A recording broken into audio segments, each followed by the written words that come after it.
আলহামদুলিল্লাহ ভালো আছি, বলবো বিগত সময়ের তুলনায় ভালো আছি। ডক্টর ইউনূসের এই শাসনে আপনি কেমন আছেন? আমি ভালো আছি। আপনি কি করেন? আমি ইওয়ানে চাকরি করি। আচ্ছা, কিরকম ভালো আছেন অন্যান্য সময় থেকে দেখ বলেন তো? ও একটা নোবেল পুরস্কার জয়ী, ওরা সবাই চেনে, সব রাষ্ট্রের চেনে। আচ্ছা আচ্ছা, ওনার মতো লোক কি বাংলাদেশে থাকার দরকার আছে? আছে অবশ্যই। আচ্ছা, ধন্যবাদ ধন্যবাদ, আপনাকে অসংখ্য ধন্যবাদ। এবার যান, আপনার ব্যবসা কেমন চলে? হ্যাঁ ইনশাল্লাহ ভালো।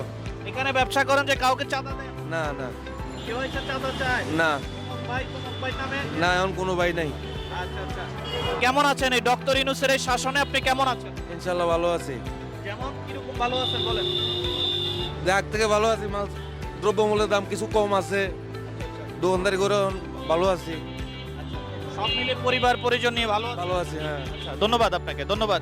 সম্মানিত দর্শক, আমরা আজকে সাধারণ খেটে খাওয়া মানুষ, ব্যবসায়ী যারা আছেন তাদের সাথে কথা বলবো, তাদের মনের দুঃখ এবং সুখ জানার চেষ্টা করব। চাচা কেমন আছেন? আসসালামু আলাইকুম। ওয়ালাইকুম আসসালাম, ভালো আছেন?